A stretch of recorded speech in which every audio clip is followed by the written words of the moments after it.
Nothing says school is out like teens stabbing one another. Welcome. Welcome to Auburn. Obviously, if I'm making this video, I have the intention of posting it, even though against my better judgment, I probably shouldn't.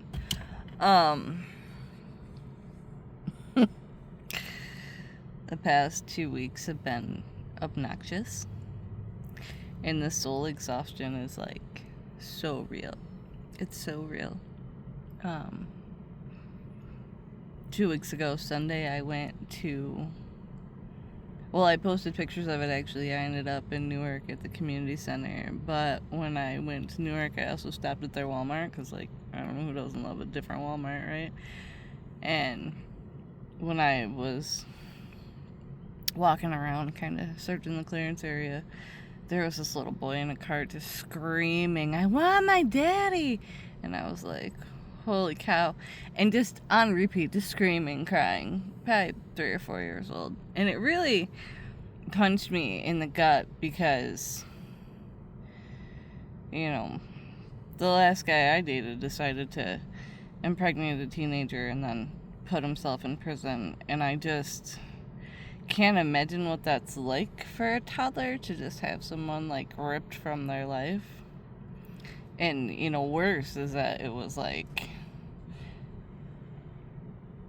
yeah, I don't want to say intentional, but, you know, unfortunately, like, product of decisions that were made.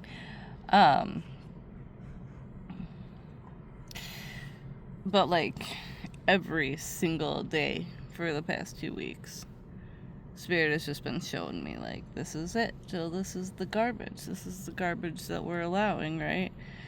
And if you look at the internet, we've got all these bots just infiltrating us with, like, information and false things. Like, let's divide over religions that 90% of people don't understand. People don't know that Jesus is a prophet in the Quran, and people don't know that Allah means God. It's actually just the word for God. They do believe in a single creator God, which would be then the same Christian God, right? Because they're Abrahamic religions.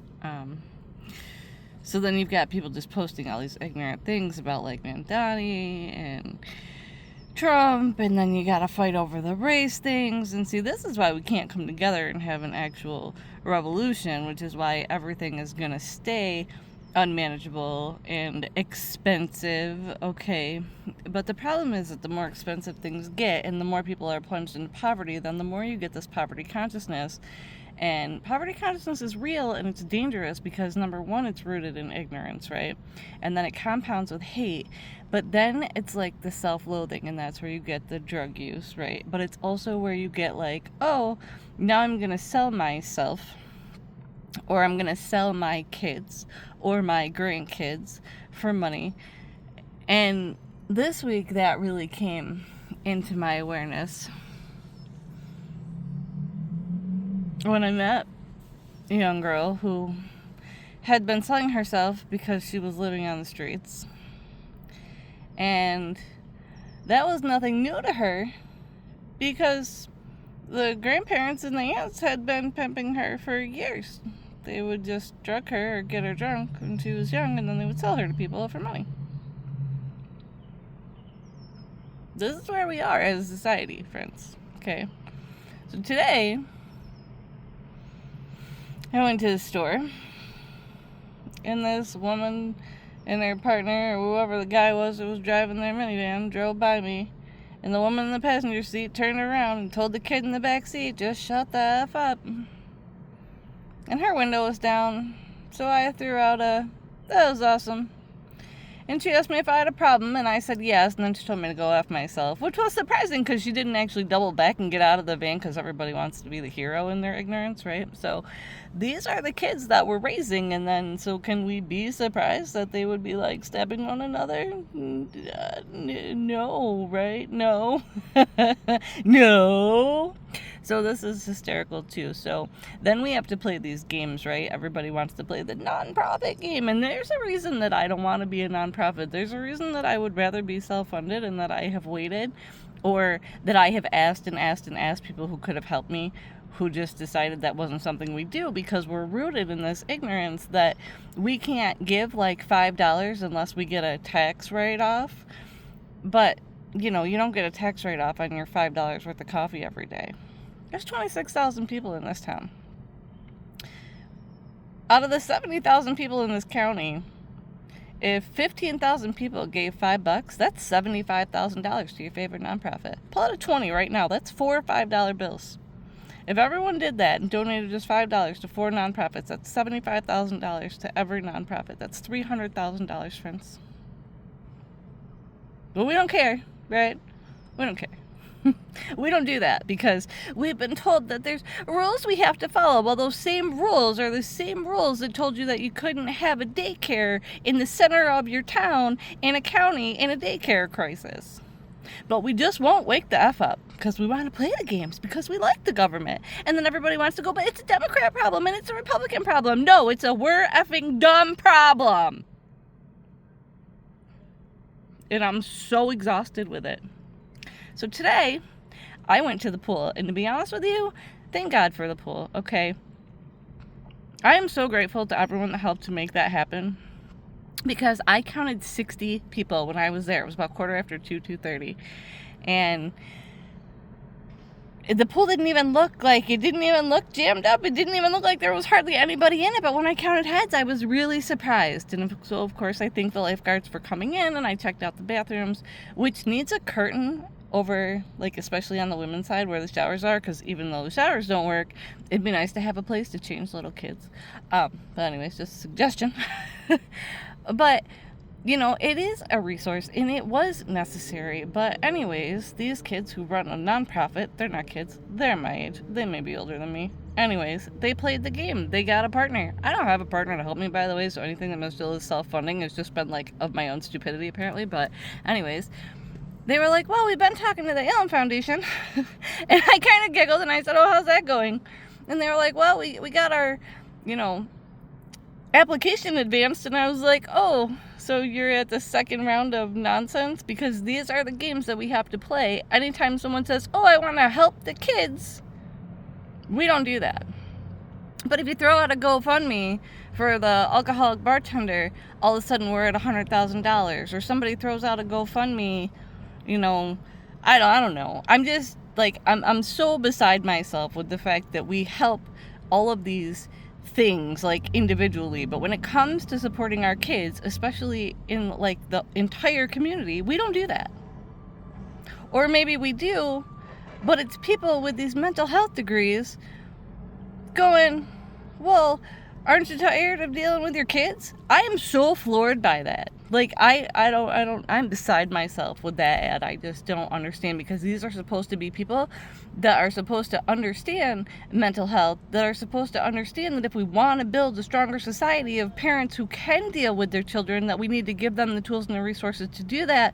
But we also don't need to be exacerbating the ignorance of, well, why should you have to care for them?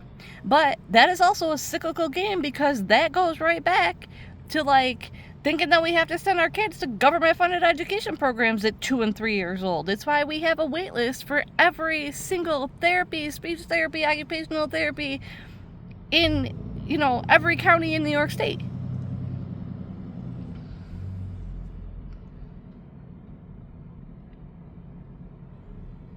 And I can't be the only one out here living it. I can't be the only one out here that it's in my face every day that we are just cyclically failing.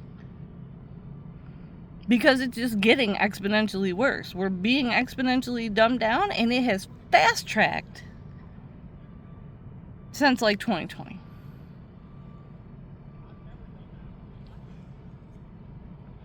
We have to start doing things differently, and we have to start electing people that can effectively affect change, okay? And what I mean by that is that we need leaders that can speak for themselves, that have not only decent ideas, but that have decent teams behind them. Because I see a lot of people running for office lately that, yeah, they like the attention, and yeah, they have a budget to have people working for them, but do they actually have what it takes to get into an office at a state or a federal level and affect change. That is so important, my friends. There has to be people out there that are tired of this, right? There has to be someone that is on my page going like, holy cow. And I know that it's hard. I know that it's hard because I know that if you wake up the children, that the adults will be angry, okay? Because they don't want to shift and grow. But something has to happen. Because walking around screaming at the kids, swearing at the kids, raising them in just extreme lack, in poverty, selling them, not having enough food, all of these things are unacceptable.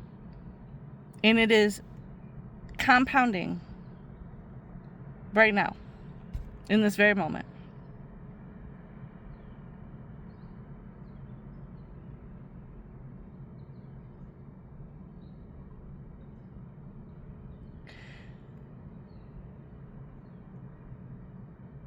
Anyways, my head hurts, my heart hurts. If you're seeing this, like all of these things, and you're questioning, like, how do we fix it? If you know that there's like 200 kids in our city living in hotels,